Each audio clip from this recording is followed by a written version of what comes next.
Oke guys, jadi di video kali ini gue mau ngobrol ya atau gue mau sharing mengenai salah satu pembahasan yang sebenarnya ini nih sudah cukup lama gue lihat gitu ya. Mungkin udah hampir 1 tahun lalu lah. Jadi perihalnya ini adalah lowongan kerja barista, tapi di dalamnya itu ada persyaratan. Ya, yang satu good looking dan satu lagi ini membahas mengenai atau diminta untuk agama tertentu gitu ya. Nah ini akan gue bahas menurut POV gue. Jadi kalau misalnya nanti teman-teman punya pendapat lain silahkan mau sharing di kolom komentar juga boleh. Nah tapi seperti biasa sebelum gue bahas di sini kebetulan gue dikirimin kopi sama Say Something ya, ada 3 kemasan. Oke. Yang pertama di sini gue dikirimin biasa lah ya buat filter. Nih kopinya ini yang pertama, terus yang kedua dan ketiga ini gue dikirimin drip bag teman-teman ya. Nah kebetulan banget kan ini sudah masuk bulan Desember, musim liburan gitu ya. Mungkin teman-teman di sini kalau misalkan mau jalan-jalan segala macam, terus bingung gitu kan harus ngopi di mana pagi-pagi, mager keluar hotel. Nah teman-teman boleh nih ya beli drip bagnya. Di sini gue dikirimin yang satu yang kecil, yang isi 3, oke, dan ini mystery box. Terus satu lagi yang isi 7. Seperti ini. Nah ini jadi bagian dalamnya ini teman-teman kopinya tuh random teman-teman ya. Teman-teman akan dikirimkan itu tergantung dari stok yang ada. Tapi yang pasti semuanya ini profilnya itu untuk filter. Oke. Nah ini sudah gua seduh satu kemarin. Oke. Tuh isinya ada 7, kemasannya seperti ini ya. Dan ini sudah pakai teknologi packagingnya itu menurut gua di Indonesia ini lumayan baru lah teman-teman ya. Jadi ini Nitro Flash. Jadi tuh nanti kopi teman-teman bisa bertahan lebih lama. Ya, nah ini dapatnya 7, kalau nggak salah itu kemarin gue seduhnya yang Sumatera Kerinci Karambola. Terus di sini gue dapat Sumatera Gayo Citrus Cinnamon Bun, ini udah pernah gue cobain. Jawa Halu Moondrop, Jawa Ijen, ini juga udah pernah gue cobain. Bali Karana Apricot, Jawa Skarayu Clementine, sama Sumatera Aceh Gayo Kola. Ya ini teman-teman dapat 7. Nah tapi hari ini gue mau nyeduhnya yang Bali Karana Apricot aja ya. Oke, dan di sini karena gue drip bag ya, gue nggak pakai resep yang macem-macem ya. Terus yang pasti gelasnya kayak gelas ini dong. Pada punya nggak nih ya? Gelas Jakoik nggak ada kan lo? Cuma gue yang punya kayaknya. Oke, langsung aja kita buka. Ya drip bag seperti biasa lah ya, kayak gini. Langsung dirobek aja. Terus dibuka. Ini airnya juga gua nggak timbang, terus suhunya mungkin sekitar 90, 92 gitu ya. Langsung kita tuang dulu aja. Oke, jadi yang pertama di sini gue mau bahas mengenai kenapa sih kok lamaran barista itu ada biasanya selalu ada tulisan good looking. Good looking itu artinya apa sih bang? Ya karena beberapa bulan lalu gue sempat diskusi juga sama temen gue gitu ya. Dia punya coffee shop. Dia sebenarnya tidak setuju ketika kalau kita mau buka lamaran kerja itu terus pakai embel-embel syaratnya itu adalah good looking gitu ya. Kenapa? Karena memang masih banyak banget orang yang misleading lah ya. Jadi salah mengartikan arti dari good looking itu apa gitu ya. Kalau gue pribadi, kalau misalnya gue lagi handle klien gitu ya, gue tidak akan pernah menuliskan good looking gitu, tapi gue akan menilai pada saat interview aja. Nah di sini maksudnya good looking itu sebenarnya tuh bukan harus ganteng ya kan, kayak artis kroya, kayak Brad Pitt, kayak siapa, enggak teman-teman ya. Jadi sebenarnya good looking itu kalau menurut gue pribadi itu tuh lebih ke arah oke, bagaimana cara lu berpenampilan, bagaimana cara lu berpakaian, lu bisa nggak memantaskan diri lu gitu. Karena yang kita tahu ya sekarang ini perkembangan teknologi sosial media itu sudah sangat-sangat pesat lah ya. Udah gitu banyak juga kalau kita lihat entah di TikTok entah di Instagram gitu kan, banyak influencer-influencer yang kiblatnya tuh ke arah fashion. Nah itu memang banyak banget lah ya, banyak banget teman-teman barista yang ikutin gitu. Atau bahkan ada beberapa sosok di dunia kopi yang mereka ini memang punya stylenya tuh, punya style ciri khas sendiri gitu ya. Terus langsung teman-teman barista itu ikutin ya. Nah yang pertama tadi ya, sebenarnya good looking itu bukan harus ganteng. Terus good looking yang kedua ini teman-teman tidak harus ya ngikutin style orang gitu ya, sampai ke brand-brand bajunya diikutin. Menurut gue tidak usah banget gitu, karena banyak banget di sini yang barista yang kelihatannya tuh kayak memaksakan diri ya, memaksakan diri dalam arti oke, gue mau pakai baju A, brandnya A gitu ya, pakai celana brandnya ini, sepatu brandnya ini, biar kelihatan ganteng, biar kelihatan good looking, biar kelihatan rapi. Buat gue pribadi, brand apa yang lu pakai itu tidak ada hubungannya ke arah apakah lu nanti akan terlihat rapi atau terlihat ganteng apa enggak, sama sekali enggak gitu ya. Karena balik lagi ya, kalau gua akan melihatnya bagaimana lu cara berpakaian, lu tahu tempat, lu tahu waktu, lu tahu aturan lah ya. Karena balik lagi ketika lu mau pakai baju yang branded pun, kalau memang lu nggak bisa cocokin sama penampilan lu gitu ya, malah kelihatan aneh. Dan itu banyak banget gue sering lihat lah ya, orang pakai baju branded segala macem tapi malah kelihatan itu norak, jadi aneh gitu.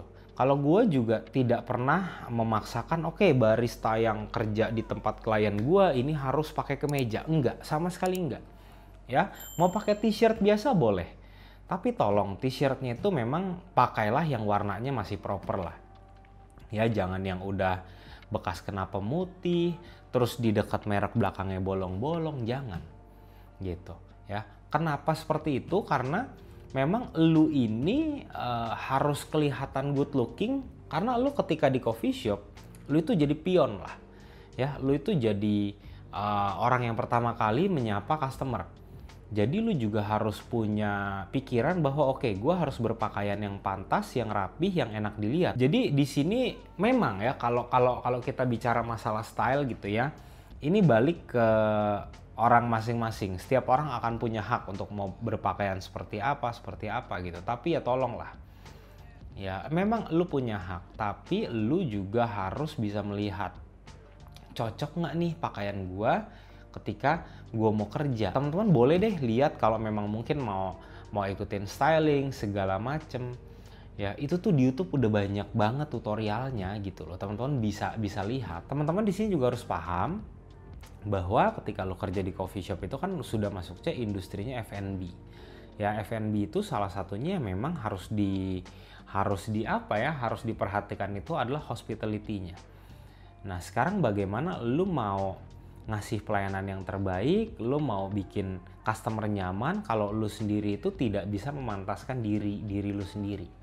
Lebih ke arah sana sebenarnya. Jadi di sini teman-teman gak usah berkecil hati bilang aduh gue nggak ganteng, enggak ya mungkin ada beberapa coffee shop yang menerapkan baristanya harus ganteng, harus ini persyaratannya ini ya sudah lah ya. Tapi gue percaya masih banyak banget coffee shop yang tidak hanya melulu melihat itu yang pertama. Terus yang kedua, perihal mengenai agama ya. Di sini gue tidak mau menjelaskan atau ngomongnya itu sangat-sangat detail, enggak ya. Tapi di sini gue cuma mau ngasih tahu menurut pendapat gue kenapa ya ketika ada lamaran atau lowongan kerja barista gitu tuh suka ada dituliskan agama tertentu ya. Kita ambil contoh yang paling simpel gini. Sekarang ini sudah masuk bulan Desember, oke?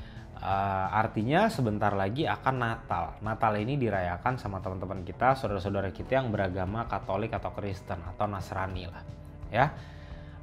Ketika memang coffee shop itu ternyata semuanya isinya orang atau barista yang beragama Katolik, bayangin bagaimana ketika memang pada saat perayaan Natal itu entah di tanggal 24 atau 25 coffee shopnya itu memang tetap buka.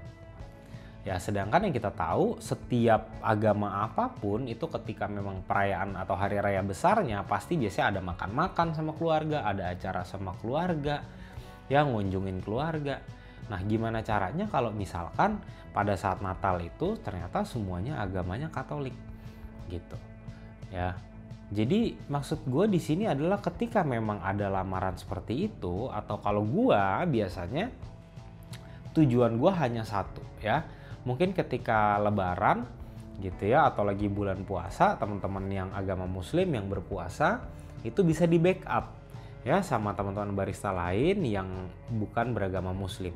Jadi bisa untuk kalibrasi ya, atau teman-teman nanti pada saat lebaran mau pulang kampung segala macam bisa di backup sama teman-teman yang non muslim. Nah begitu juga agama-agama yang lainnya, Hindu, Buddha ya. Jadi di sini teman-teman itu jangan langsung negative thinking. Waduh, coffee shop ini jelek nih ya karena hanya mau agama ini. Enggak teman-teman ya, tidak seperti itu. Karena balik lagi yang teman-teman tahu lah ya, coffee shop itu jarang banget ketika hari raya atau holiday atau lagi liburan itu tuh mereka tuh libur. Enggak, jarang banget ya, biasanya buka terus ya. Nah jadi itu harus teman-teman pikirkan lah ya, pertimbangkan, atau jangan sampai teman-teman kemakan sama influencer-influencer atau orang-orang di luar sana yang bilang, wah lamarannya kok begini harus ada agama ini gitu. Ya mungkin kalau orang tersebut, orang yang ngomong itu ya bukan dari industri F&B, ya mungkin gue bisa memaklumi lah karena mungkin mereka tidak paham ya. Tapi yang sayang sekali kalau misalkan dari orang ini dari industri F&B juga, tapi mereka ngomong seperti itu. Karena menurut gua salah satu yang harus kita tekankan itu adalah ketika kita main di industri F&B, ya kita harus open minded, kita harus bisa tahu kondisinya seperti apa, ya nggak bisa mencampur adukan semua hal jadi satu gitu. Ya jadi kita harus bisa ngelihat porsinya masing-masing, gitu ya. Nah ini kopinya gue mau cobain dulu. Tadi udah gue cobain sih ya. Di sini rasanya ada apricot, pineapple, rum, red apple ya. Tadi pertama kali gue minum itu kerasanya kayak ada sensasi rum sama kayak ada nanas, tapi nanasnya di sini nih kayak nanas yang udah jadi isian nastar atau enggak. Oke, cobain lagi. Terus ini tipe kopi yang antara manis sama asamnya ini bisa dikatakan balance lah, tapi lumayan tinggi ya. Ketika sudah telan, buang nafas dari hidung, ini gue ngerasanya sensasinya kayak red apple. Apricotnya gue tidak dapat ya, tapi mungkin pada saat dingin biasanya ini apricotnya bisa lebih jelas. Karena kalau nggak salah dulu gue udah pernah cobain ya, yang balik karena apricot atau yang lain gue lupa, tapi yang pasti ada notes apricotnya, dan itu apricotnya berasa pada saat dia sudah lumayan dingin. Dari bodinya ini menurut gue medium to high. Terus sensasi di mulutnya atau teksturnya gue ngerasanya ini lebih ke arah sirupi lah. Sama di sini di belakang habis gue telan, di lidah ini kerasanya kayak ada aroma-aroma atau rasa-rasa kayak rempah. Tapi gue nggak bisa dapat apa ya.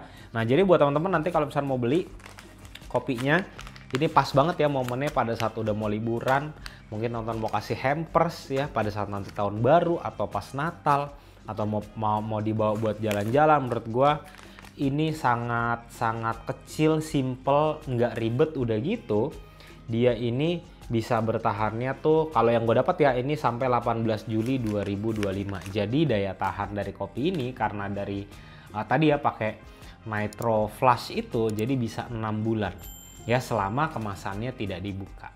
Ya jadi teman-teman kalau misalnya mau stok ya, nggak mau ribet-ribet ngopi, mau jalan-jalan apa segala macam, menurut gua silahkan beli aja. Dan yang gue tahu tadi gue cek ya, untuk yang mystery box ini isi 7 dia itu harganya 100.000 harga normalnya, tapi ini lagi promo harganya jadi 62.000 ya.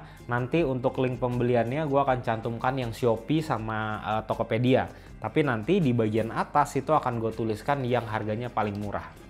Oke, entah itu Shopee atau Tokopedia, teman-teman langsung cek link di deskripsi aja.